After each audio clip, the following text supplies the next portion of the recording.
Good morning, this is Claudia DiCarpio. I will be your mentor to your journey to success. Baka iba sa inyo nagtatang bakit ko ibinati ng good morning.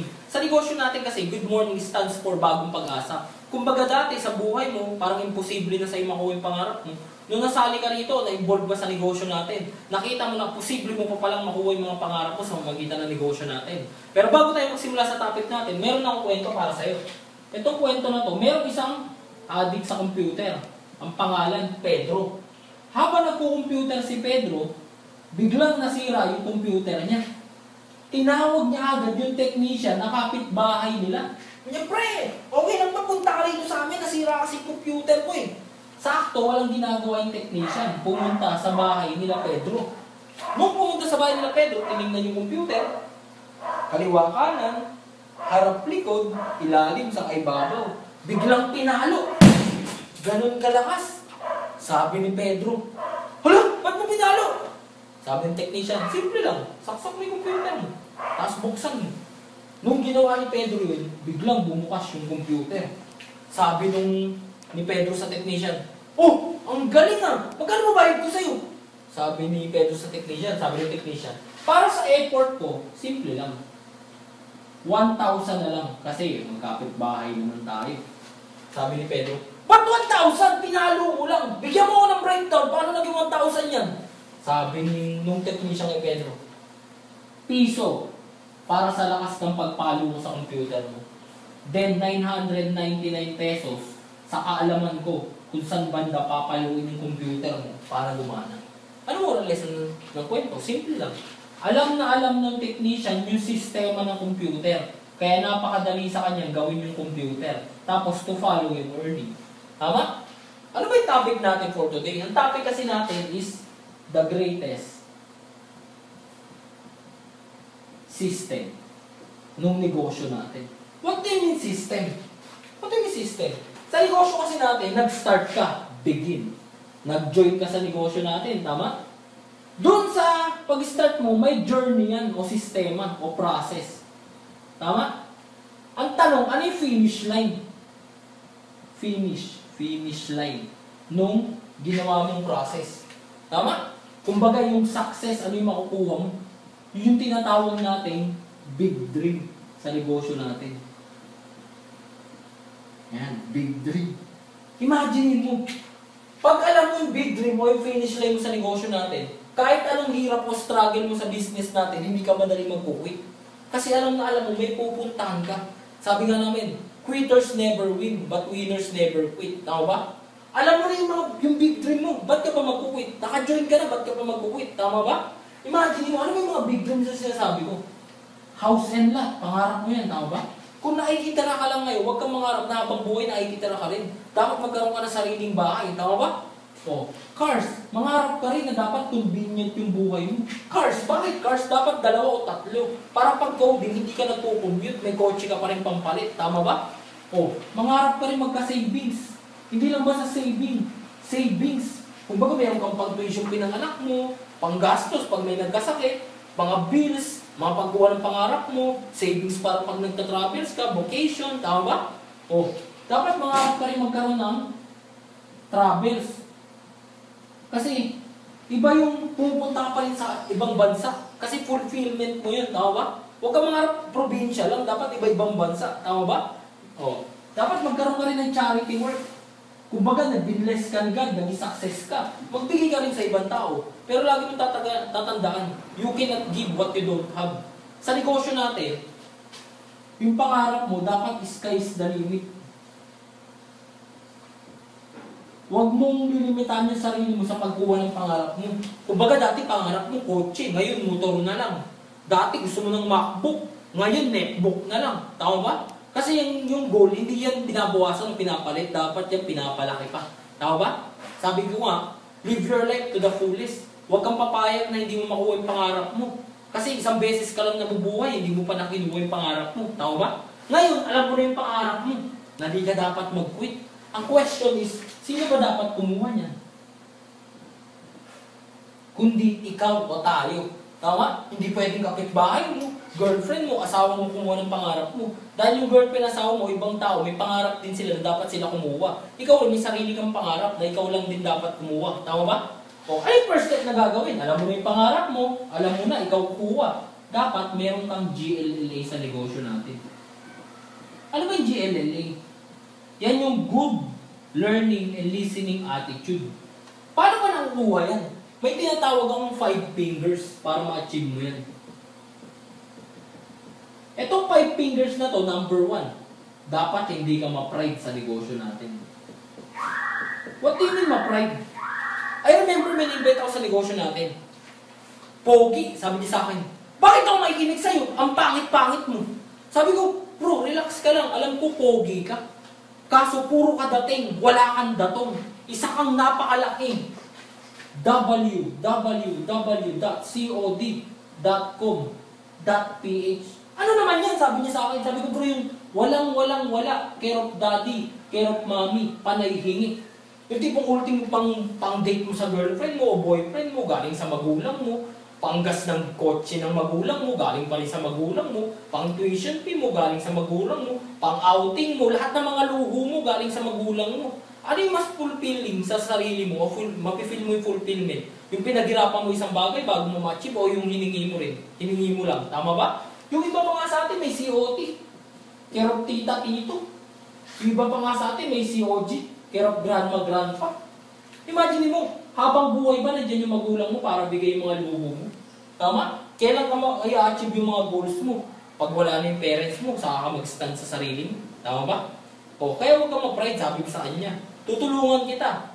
Gawin itong negosyo ito na tama, basta mag-humble down ka lang. Tama ba? Kasi pag humble ka, mas madali kang matututo. Tama?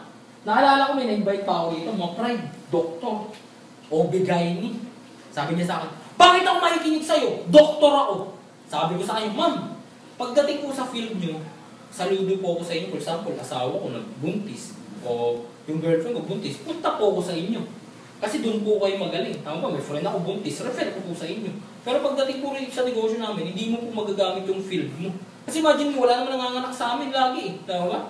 Oh, may invite pa ako, lawyer, ma-pride din. Sabi niya, nalaman niya kasi drop out ako, di ako natapos ng college. Sabi niya, bakit ako makikinig sa'yo? Lawyer ako. Sabi sa akin, sabi ko sa kanya, nag-masteral pa daw siya, nag-doctorate. Sabi ko, sir, saludo po ako sa field niyo. For example, may kaso yung friend ko, mahal ko sa buhay, refer ko po sa inyo, doon po kayo magaling na field. Tama ba? Pero pagdating po sa negosyo natin, hindi niyo po magagamit yung field niyo. Dahil wala naman pong kaso yung company namin. Dahil legal po kami.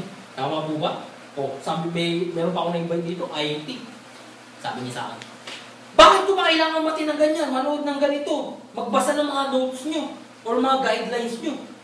IT graduate ako, nagmamaster na nga ako ngayon eh. O, magaling ako sa magawa ng website, magaling ako mag-program, mag-advertise sa online. Hindi ko na kailangan yung mga yan. Alam ko na yan, sabi niya sa akin. Sabi ko, bro, iba yung alam mo sa sistema, alam mo ngayon, iba yung sistema din sa negosyo natin. Dahil sa lahat ng business, iba-ibang business, tama ba? Pero may kanya-kanyang sistema para pag-atakbuhin, tama ba? Imagine mo, nagtayo ka ng restaurant. Tama? Nagtayo ka ng restaurant. Yung restaurant na yun, alam mo lang kung paano kumita sa restaurant. Pero hindi mo alam paano yung sistema patakbuhin yung negosyo mo. Sa tingin mo, magsasucess ka ba? Malamang hindi. Pero paano kung alam mo yung sistema, paano patakbuhin yung negosyo mo? Sure to follow your earnings. Tama ba? Imagine mo, nag-work ka. Kung nag-apply ka ng call center, pwede ba? Nag-apply ka ng call center. Tapos, sabi mo doon sa trainer, di ko na kailangan yan. Tawag-tawag lang naman. Lagi naman ako nagte-telebabad eh. Madali lang yan. Oh, syempre dapat dumaan ka sa proseso, sistema. Kunyan, technical support call center, may training para doon. Sa sales ka, may training para doon. Tama ba? Kasi sa lahat ng field, may kanya-kanya sistema o trainings na dapat pagdaanan para makuha mo o ma-achieve mo yung success doon sa field na pinasok mo. Tama ba? Oh, huwag kang ma-pride. Sabi nga ni God eh, kung sino nagpapakataas, siya binababa. Kung sino nagpapakababa, siya sinataas. Tama ba? Saka ito pa, hindi mo naman mapakain sa mahal mo sa buhay yung pride. Dahil bubula bibig mo yan. Pride yung sabon. Tama ba? O, ito pa. Nakakatawa. Sa 2 fingers, 5 fingers kung sinasabi. Yung acne na tinatawag. Bakit acne? Yan yung mga taong may alam ko na yan syndrome. O, para makarelate kayo, alam ko na yan syndrome. Meron akong kwento para sa inyo. Merong isang Zen master. Meron siyang estudyante, pangalan Pedro. Etong si Pedro, gusto magpaturo. Kaso habang tinuturuan ng Zen master, ang feeling ni Pedro, mas magaling siya doon sa nagtuturo sa kanya. Tuturo yung Zen master, ganito, sasabihin niya, "Ay, master, parang mali po yan ah. Ganito po alam ko eh." Tama? Na-feel ng master yun. One time, niyaya niya si Pedro. "Tsaka tayo, Pedro." Nung nagtsatsa yung Zen master, nilagyan niya ng tsaka yun. Umapaw. Nakita ngayon ni Pedro, sabi niya, "Master, ano ba naman yan? Yung tsaka niyo, umaapaw. Tsaka lang, umaapaw. Ano ba naman yan? Patanda na talaga kayo ng patanda." Sabi nung master kay Pedro, "Pedro, ganito lang yan kasimple. Yung utak mo para tongkap. Punong-puno. Kaya kahit anong learning o process o details o information na sinabasa ko sa'yo, hindi mo ma-absorb, umaapaw lang. Dapat kasi empty cup ka lagi dito. Para pag sinalihan ka namin ng information o idea o mga details, mga guideline, mga training, madali mo ma-absorb. Kasi yung utak mo, in-empty mo. Tanda mo, kung alam mo sa labas, iba yun. Pagdating mo rito, iba rin yun. Tama? Oh, may na-invite pa ako rito, nakakatawa eh, sabi niya. Nag-join na siya, nag-member na. Sabi niya, nung sinabasa ko yung mga guidelines, mga trainings, sabi niya, "Kailangan ko pa bang panoorin yung mga trainings na yan? Basahin yung mga guidelines na yan, mga information na yan, mga script na yan, kung ano-ano ba yan?" Grabe, akala ko, pagka-join ko rito, pwede na akong gumawa ng diskarte ko rito. Pwede ba yun? Pumasok ka sa isang business, di mo pinasok, tapos kanya-kanya diskarte na. Hindi pwede yun. Sabi nga ni Pacman, dapat yes upline ka rito. Pwede ni yes upline. Sabi ni Pacquiao. Imagine mo si Freddie Roach, hindi naman 8th Division champion, tama ba? Si Pacquiao, 8th Division champion. Pero lagi pa rin nakikinig si Pacquiao sa coach niya, si Freddie Roach. Ang sabi ni Pacquiao, "I'm not a good boxer, but I always listen to my coach." You know why? Wala naman ituturong mali sa akin yung coach ko eh. Dahil alam ko, pag tinuruan niya ako ng mali, mapapahamak ako sa boxing. Tama ba? Sa negosyo natin ganun din. Pag may tinuro sa'yo upline mo, o sponsor mo, yung trainer nyo, absorb mo lang. Tama? Kasi pag hindi mo in-absorb, ang mangyayari, sarado utak mo, hindi ka maging successful dito. Tama? Saka lagi mong tandaan, hanggang concern pa sa'yo yung upline mo, yung nire-remind ka pa. Sabi, ito gawin mo. Kamusta? Kamusta yung business mo? Bla bla bla. Pag ina-update ka pa, ibig sabihin niyang concern pa siya sa'yo. Pero pag di ka niya kinakamusta, ibig sabihin yung pabigat ka sa pagkuha niya ng pangarap. Sinong tao nakaakyat ng bundok? Aakyat ng bundok, ito yung success. Tama? Umakyat siya ng bundok. Tapos pag aakyat niya ng bundok, may dala siyang graba, ang bigat. Saan yung makapunta ba siya success na mabilis? Hindi. Dapat may katulong ka magbuhat para pag mas madali ka makapunta sa success. Tama ba? Ito pa. Number 3 sa 5 fingers ko sinasabi. Dapat hindi ka mag-reinvent ng will dito. Pati yung will. May sistema na to, yung negosyo natin. Huwag mo nang ibahin o gumawa ka pa ng iba. Tama? Kumbaga sa kotse, yung gulong mo, bilog. Huwag mo gawin triangle. Alam mo bakit? Imagine mo, sumakay ka ng kotse, triangle gulong. Pagpunta mo dun sa pupuntahan mo, hilo-hilo ka, baka masok-masok o mag-quit ka na. Tama ba? Paano kung bilog o pinalo mo yung sistema? Pag sakay mo ng kotse, smooth. Pagpunta mo sa pupuntahan mo, nakatulog ka pa nga sa sobrang sarap ng biyahe. Tama ba? Kaya huwag ka mag-reinvent na wheel. Number 4 sa 5 fingers ko sinasabi para magka-JLLA is yung attitude. What do you mean attitude? May kwento ko para makarelate kayo. Merong isang owner ng sapatosan o company ng sapatos. Tama? One time, gusto niya mag-branch out sa Africa. Nakita niya yung salesman niyang isa, si Juan. Sabi niya, "Juan, papapuntahin niya kita ng Africa. Kasi gusto ko mag-branch out tayo ng business natin dun." Punta si Juan. Punta. Dalambag. Sakay sa aeroplano. Pagpunta sa aeroplano, ayan na. Pagbaba, sabi ko sa boss niya, tawag agad, "Boss!" Sabi ng boss, "Bakit?" "Bad trip!" Sabi niya, "Bakit?" "Boss, walang marunong magsapatos dito. Lugi negosyo natin, lugi. Pauwi mo na ako, init-init dito." Sabi niya sa boss niya, "Sige, umuwi ka na." Hindi mapakali yung boss. Nakita niya si Pedro, isa niyang salesman. "Pedro, punta ka nga sa Africa. Tingnan mo nga, pwede tayo magnegosyo doon ng sapatos, yung branch out tayo." Punta si Pedro doon. Dala rin ba? Ganun din sinabi. Sakay sa aeroplano. Pagbaba ng aeroplano, tawag agad sa boss niya. Boss! Nagulat yung boss. Bakit? Excited. Bakit? Boss! Jackpot! Bakit nga? Walang marunong magsapatos dito. Tuturuan natin sila kung paano magsapatos. Oh, ano moral lesson ng kwento? Simple lang. Same scenario, different yung concept o yung way paano niya tinignan yung bagay. Tama? Para sa negosyo natin. Pag tinuturuan ka pa ng apply mo, negative yung tingin mo, tipo, ay, hindi ko na kailangan yan. Alam ko na yun. Ma-pride ako, ganyan. O kumbaga, positive ka lagi, constructive criticism. Ay, kaya pala ako tinuturuan na i-apply. Para sa akin naman ito. Para mag-grow ko, makuha ko yung success ko. Tama ba? O, number 5. Last. Sa 5 fingers. Dapat patient ka sa negosyo natin. Meron kang patience. Alam mo bakit? Pwede bang ganito? Nag-gym ka, gusto mo magka-8-pack. Tama? Pwede ba nag-set up ka lang ng 1 week, may 8-pack ka na? Di ba dapat dumang ka sa process? No pain, no gain nga daw sa gym. O kumbaga sa baby, may buntis yung baby mo, asawa mo. Eh gusto mo na makawakan yung baby.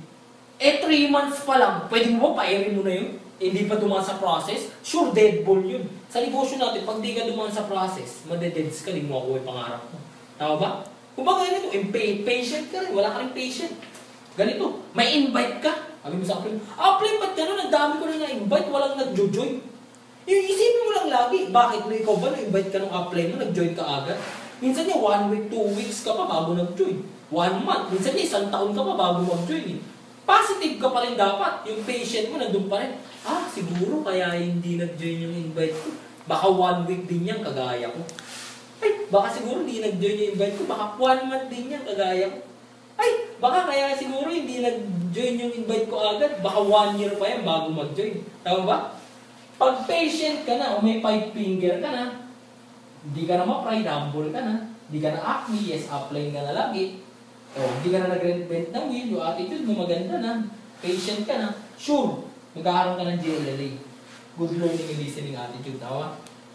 Pag may GLLA ka na, madali ka ba matututo? Madali ka matututo. Tama ba? Madali ka matututo. Tingnan mo, sabi nga ng parents natin, anak, mag-aral ka mabuti. Sabi ng parents natin, aral ka maigi. After mo mag-aral, hanap ka maganda, trabaho. Tama? 2 years ka nag-aral ng kinder. Nagreklamo ka ba? Ba't wala akong income? Tama? O 6 years ka nag-aral ng grade school, nagreklamo ka ba? Ba't wala akong income? Tama? Ba't di ba ako kumikita? O, nag-aaral ka ng 4 years high school, nagreklamo ka rin ba? Hindi. Nag-aaral ka ng 4 years college, nagreklamo ka rin ba? Hindi. Kasi sabi ng magulang mo, aral ka muna. Dumaan ka sa proseso ng learning, 16 years. After nun, gagraduate ka, hanap ka ng trabaho, tama ba? After nun, kikita ka na ng pera. Tama? Ito masaklap, ginawa mo yung sistema niyan. Pag-graduate mo, walang trabaho, di walang income. Yun yung process. Nung sa employment o sa work. Sa negosyo natin, paano process? 6 months mo inaral negosyo, hindi ka kumita. Huwag ka magreklamo. Okay lang yan. Dahil dito, nagreklamo ka ba? 2 years kinder, hindi ka kumita.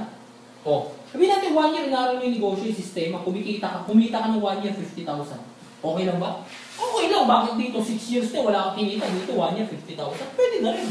Paano after 5 years mo ito ginawa negosyo? Nagwa 100,000 a month ka na. Sulit ba o sulit na sulit? Sulit na sulit. Tama ba? Sure. Pag natuto ka na, tingnan mo, may knowledge ka. Knowledge. Pag may knowledge ka, sure, natuto ka. Learn. Tama? Pag natuto ka, may edge ka sa iba. Edge. Tama? To follow earnings. Tama? Lagi mong tandaan sa negosyo natin, lamang yung may alam. Tama? Laging lamang yung may alam. Dahil pag natuto ka na, madali ka na makakapagturo, teach. Imagine mo, paano teach? For example, naka-iPhone ka. Ang version ng iPhone mo, iOS 7. Tama?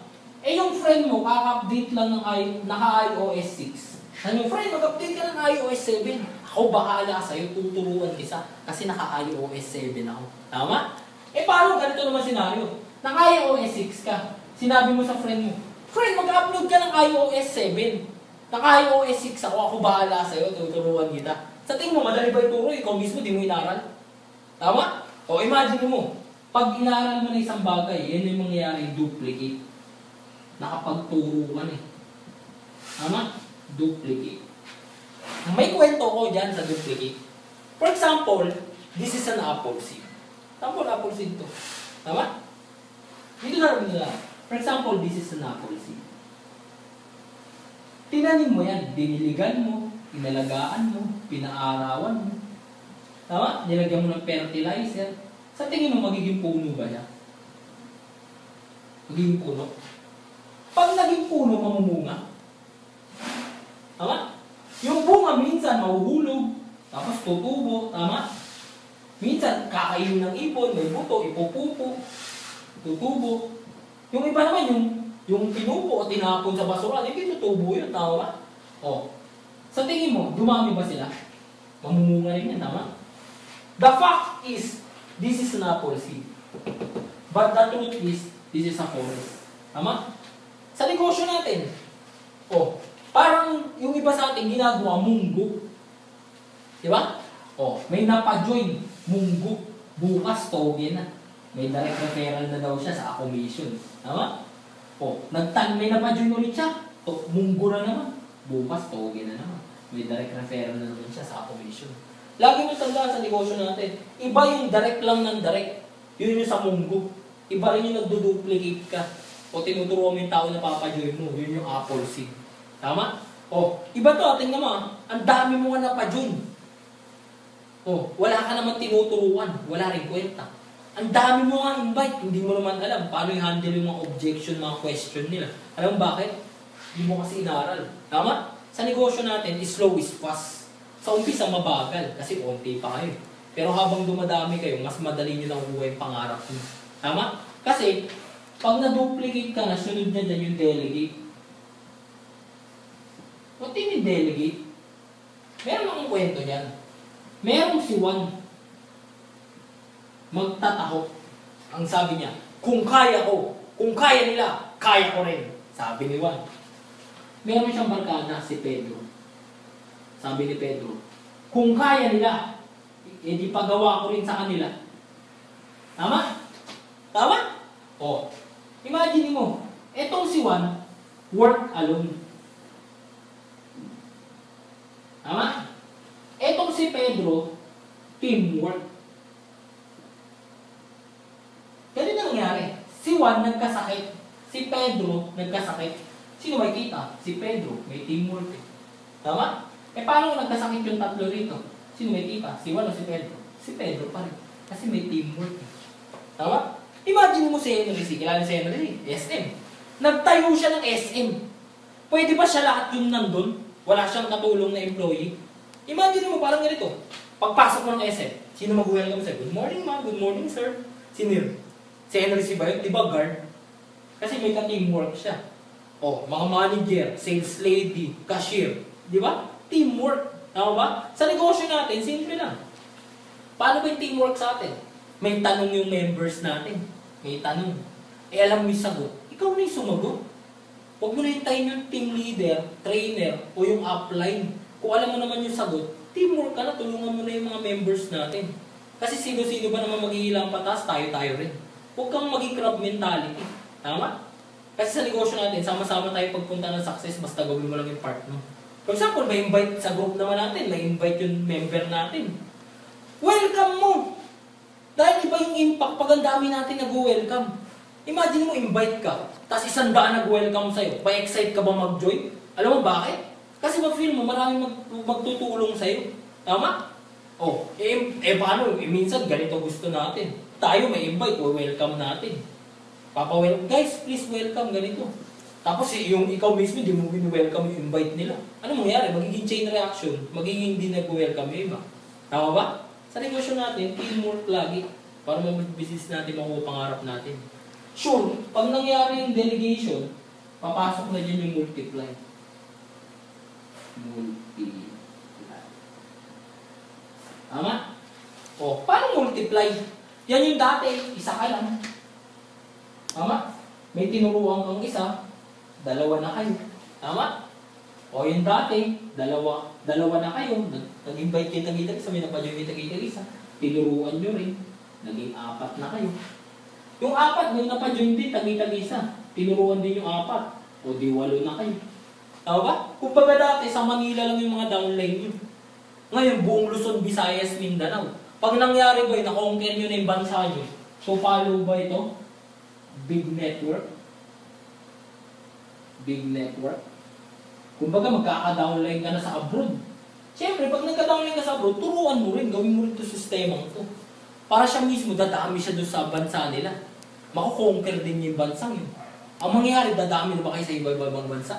Dadami na. Tama ba? Kumbaga yung nangyari sa inasal. Dati, isa lang yun, inasal. Tama ba? Tapos, nag-branch out siya. Natarantaw na kinabahan yung Jollibee. Anong nangyari? Binili niya yung 70% ng inasal. Kasi lumaki network eh. Kumukunti na kumakain sa kanya, puro doon sa only rice eh. Tama ba? Anong nangyari? Mautak yung may-ari ng inasal. 30% kanya, 70% sa Jollibee. Nagtayo siya, cheap boy. Di siya nag-quit, pinarami niya pa rin yung network niya. O, anong nangyari? To follow ba yung big income sa kanya? To follow? To follow. Tama ba? Parang sabi nga ng Chinese eh, okay lang liit kita, basta marami. Imagine mo, piso kita ng Chinese, kada isang ganito, 1 million bumibili araw-araw. E di 1 million na day siya. Tama ba? Kasi yung network niya, pinalaki niya. Tama? Pag lumaki na yung net income mo, to follow na ba yung big dream? Ha? To follow na ba yung big dream? Tama? Paano nangyari lumaki yung big income mo sa business natin? Dati, kumbaga, bago ang kumita ng malaki, ikaw lahat nag-direct. Nagpa-join ng mga invite mo. Eh, anong nangyari? Nangyari na yung teamwork. Yung lumaki na yung big network mo. Nangyari, 1 to 2 na lang pinapa-join mo. Ang dami mo pa rin kinikita. Lumalaki pala yung kinikita mo. Kasi lahat may alam. Tama? To follow yung big dream. Lagi mo lang tandaan, God will bless those people who are deserving to that success. Kasi, paano ka i-bless ni God? O nung Diyos natin, ni Lord, kung ikaw mismo hindi ka pa ready. Bigyan ka na 100 downline. Eh yung 10 nga, di mo maturuan, 100 pa. Tama? Bigyan ka ng 1,000 invite. Yung isa nga, di mo ma-handle ng tama, 1,000 pa kaya. Tama ba? I-bless ka ni God sa negosyo natin, basta dumaan ka sa proseso o sa sistema. Ito question. Paano pag hindi mo nakuha yung big dreams mo? Ano nangyari? Ba't ganun? Tama, yun yung question natin. Balik ka lang sa sistema. Baka wala kang big income. Tama? Ba't wala kang big income? Dahil wala kasi big network. Di ba? Ba't wala kang big network? Di kasi na-multiply. Tama? Kumbaga ikaw lang lagi. O hindi ka naging 2, hindi ka naging 4, hindi naging 8, yung may alam ng alam mo. Tama ba? Bakit hindi ka na-multiply? Di ka kasi na-delegate. Di gumang trabaho mo. Gusto mo ikaw lang lagi magaling. Kung kumbaga gusto mo, ako lang magaling. Kahit yung downline ko, hindi. Ako lang kumikita, kahit downline ko, hindi. Basta ako tama yung ginagawa ko, wala akong maling ginagawa. Pinapalo ko yung system, ginagawa kong tama yung mga rules, mga guideline, mga script. Kahit yung downline ko mali, wala akong pakialam sa kanila. Kumita na ako sa kanila eh. Tama ba? O. Bakit di gumang trabaho mo? Hindi ka kasi na-duplicate. Tama? Bakit di ka na-duplicate? Hindi ka kasi nagturo. Bakit di ka nagturo? Wala ka namang alam. You cannot give what you don't have. Ano ituturo mo? Ito mismo, di mo alam paano gagawin. Aralin mo yung negosyo ng tama para pag may nag-join sa'yo, sure, may tuturo ka, hindi mo papahamak. Di ba? Kumbaga, huwag ka muna mag-invite sa negosyo natin. Aralin mo muna yung sistema, gawin mo ng tama. Kasi to follow naman yung invite, yung mag-member sa'yo. Kasi kung ready ka na, i-bless ka ni God eh. Tama? Di mo ba alam pag nag-join ka sa negosyo natin, naka-ready na yung mga invite mo, hahanapin mo na lang. Kumbaga, lahat ng invite natin, walang alas ditong nakalagay. Kumbaga, uy, akin yan ha. Kung may alas tayo lahat, grabe, nagsusuntukan tayo. Di ba, nag-aaway tayo, akin yan. Di pwede, nakapangalan na to sa akin. O, di ba? Hahanapin mo na lang. Pero darating yan pag ready ka na, tao ba? O, bakit di ka natuto? Wala kasing GLLA. Tama? Kumbaga, ma-pride ka, acne ka, puno-puno yung cup mo. Di ka maturuan. Hindi ka yes apply, hindi ka tulad ni Pacquiao. Kinig lang ng kinig sa coach, wala naman tuturong mali yung coach. Sa'yo, no apply. Tama? Ikaw, nagre-reinvent ka ng will. Yung sistema, bilog na. Yung sistema, ito na. Susundin mo na lang. Sistema ng team, yun na. Susundin mo lang, aaralin mo na lang. Gusto mo, gumawa ka pa ng sarili mong diskarte. Tama? O, yung attitude mo, pag may tinuturo sa'yo, nakatingin ka sa negative. Hindi ka nakatingin sa constructive criticism. Kaya ka pala tinuturuan ng apply mo, para sa akin pala yun. Tama? O, impatient ka, wala kang patience. Di ba? Impatient ka. Tama? Kumbaga sa negosyo natin, dapat patient ka. Di ba pag nag-work ka, patient ka lang. Pag gusto mong tumaas yung sweldo mo, kahit anong tumbling mo sa boss mo, kung hindi ka pa ready dun sa posisyon na yun, hindi ka bibless ng boss mo, tao ba? Parang heartbeat lang. O, parang ganyan, heartbeat. Tumaas posisyon mo sa work, boom. O, tama? Tataas din sweldo mo, tama? After ilang taon na naman, tataas na ng posisyon mo. Heartbeat na naman yan. Tama? O, yun yung sa work. Sa business kasi, dapat patient ka. Sa umpisa, wala kang income. Pero pag inaral mo yung negosyo, lalaki yan. Tama? Pag inaral mo pa ng inaral, lalaki ulit yan. Bababa siya kasi meron sa negosyo, may peak season. Yung patay negosyo. Yun yung mga palabas pera. Example, Christmas. Mga bakasyon. Tama? Mga special occasion, palabas pera niyan. Pero after nun, yung uulad ulit negosyo mo, tama ba? Parang heartbeat, may buhay. Tama? O ano mas maganda? Sa work, na walang patay yung beat ng buo ng puso mo, o dito sa business natin. Tama? Liliit, pero habang tumatagal, palaki lang palaki yung income mo. Tama ba? O, bakit nangyari yun? Wala kang GLLA. Sino dapat mo sisihin? Ikaw lang. Hindi mo pwede sasihin yung company. Yung company ko kasi bad trip. Ang tagal mag-activate ng codes ng mga nag-pay-in. Yung company ko kasi baho ng CR. Tama?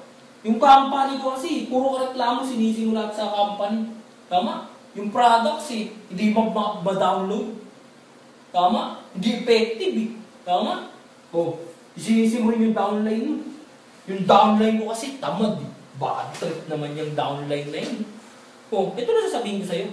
Hindi pwedeng humataw yung downline mo na ikaw hindi na nakikita humahataw. Hindi pwedeng downline mo nakikinig, tapos ikaw hindi. Di mo ba alam kung ano yung reflection mo, yun yung up-downline mo. Nagre-reflect lang yun kung ano ka. Di ka nakikinig. Downline mo sure di nakikinig. Di humahataw ikaw, di nahataw downline mo. Tama? O, huwag mo sisihin yung downline mo. O, baka yung upline mo, sisihin mo rin. Yung upline mo kasi hindi nag-i-spill over sa akin. Sabi mag-i-spill over sa akin. Tama? Inalipin mo pa yung upline mo. Sabi mo, upline, gawa mo ang page. Ikaw mag-invite. Presentan mo to. Ganito ganyan. May question, pakisagot to. Pwede ba yun? Huwag mo gawin alipin yung downline, upline mo. Dahil yung upline mo, di mo ba yan yung angel mo? Kundi dahil dyan, wala ka dito sa negosyon to. Tama? Yan yung pinadala sa'yo ni Lord. Nasabi, mag-post ka ng ganitong oras, mag-invite ka ng ganitong oras para makuha mo ito, matulungan mo. Tama? Ginawa siyang angel o channel of blessing para makita mo ito opportunity to. Kaya dapat, respetuhin mo yung upline mo. Dahil walang ituturong mali sa'yo yan. Tama ba? O yung trainer nyo. Okay ba yun? O, baka makahanap ka lang ng masisisi kaya hindi ka naging successful. Sisihin mo naman yung invite mo. Yung invite ko kasi hindi nag-join eh. Yung invite ko kasi ganito ganyan eh. Yung invite ko, ang pangit, walang ang tamad. Ay gumawa ng paraan para maka-join. Huwag ka, lagi mo tanda, huwag kang manisi na ibang tao pag di ka naging successful. Dahil pag nagbe-blame ka na ibang tao, natututuro ka na ibang tao, ba't di naging successful? Di mo ba alam? Yung tatlong daliri nakabalik sa'yo. Tama? Don't blame others if hindi ka naging successful. Dahil wala ka ibang sisihin, hindi sarili mo lang. Sabi nga namin, pag pinanganak ka mahirap, okay lang yan. Pero pag nabuhay ka at pinanganak ka mahirap, at namatay ka mahirap, kasalanan mo na yun. Tama? Kasi dami-dami opportunity yung pinadala sa'yo. Hindi mo ginagrab. At kung ginrab mo man, hindi mo ginawa ng action. O nung hindi mo inaral ng sistema para maging successful doon sa field na yun. Tama?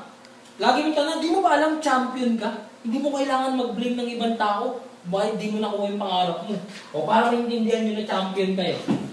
Dito, magbura tayo dito. Ayan, maliit lang. Ito, walang mali siya. Walang mali siya to guys ha. O, tingnan mo to ha. O, ito yung ovary ng nanay mo. Ovary, walang mali siya. O, ayan, ovary, yan. Legs. O, legs. Di ba? Oh. Ito yung sa tatay mo. Ayan, ganyan na lang. Para walang mali siya. Nag-usap, sabi ng mga sperm. Nag-meeting. Guys! Meeting tayo! Narinig ko si Daddy. May gagawin daw sila mamayang 11 PM. Mag-ready tayo ha. Oh, ayan na. 10:58 na ng gabi. Ayan na, malapit na. Narinig nila si tatay. Oh, ano nangyari sa amin? Ayan na. Lumabas na. Boom! Tantantining, boom! Pumasok dun. May nahuhulog. May nahuhulog. May nawawala, may naliligaw. O, walang nakapasok sa ovary. Sabi ng mga sperm, pre, wala, lugi negosyo, di tayo nakapasok. Pero good news, sabi ni Daddy, may round 2 daw. Oh, anong oras? Sabi ng mga sperm. Yung mga similya, 12 daw ng gabi. Ganun ba? Mag-ready tayo ulit. Di ba? O, anong nangyari? Ayan na. 11:58 na, 11:59. 10 seconds na lang, alas 12. Biglang, boom! Narinig na naman nila si Daddy. Tantantining, boom! Pasok sa ovary. O, anong nangyari? Nabuo tayo.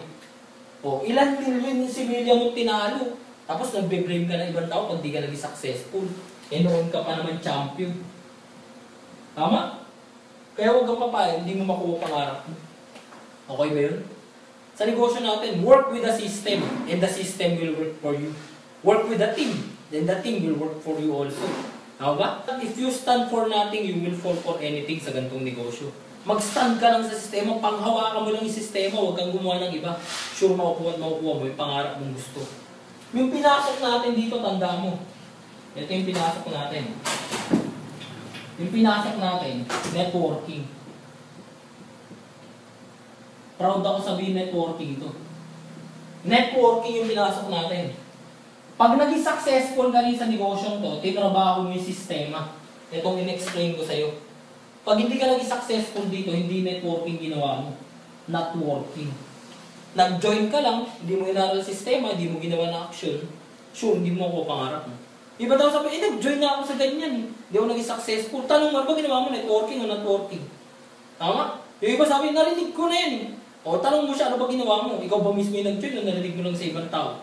Kung narinig niya sa ibang tao, tanong mo yung pinagtanungan mo o na kung saan mo narinig. Ano ba ginawa mo? Networking. Tama? Pag networking, sure di ka makukuha yung pangarap mo. Pero ginawa mo yung networking, sure makukuha yung pangarap mo. Tama? O ito, before we end, meron akong kwento sa inyo. Itong kwento na to, merong maglolo. Lagi niyang iniisahan si Apo. Sabi nung Apo, lagi mo ako iniisahan, lolo. Makakaganti rin ako sa'yo. One time, after naman, may party sa park. Sabi nung Apo, yes! May naisip na ako para magantihan ko si lolo. Mga tropa pips! Tinawagan niya lahat ng tropa pips niya. Tropa pips! Gabbar cards! Lahat ng mga tropa niya, tinawag, punta kayo. Iisahan ko na si lolo, makakaganti na ako. Tinawag niya si lolo, Lolo, punta tayong park! Siyempre, punta naman si lolo, ang ginagawa. Pagpunta nila sa park, na bumili ng ibon si Apo. Pero ibon sa Apo, tinawag niya lahat ng tropa, Tropa! Tara dito! Sabi niya sa lolo niya, Lo! Hulaan mo tong ibon na to, buhay ba o patay? Sabi ng lolo, Apo, Apo, Apo, Apo, Apo, Apo, Apo, Apo, Apo. Wala sa kamay ko yung buhay ng ibon na yan.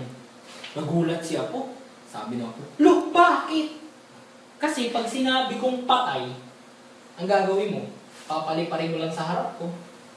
Naloko mo na ako. Tama? Pag sinabi ko naman buhay, sasabihin mo, pipilipiti mo yung ulo niya sa likod, pipisain mo. Papakaisa mo sa akin, patay na. Tama? Ano mo lesson ng kwento? Simple na.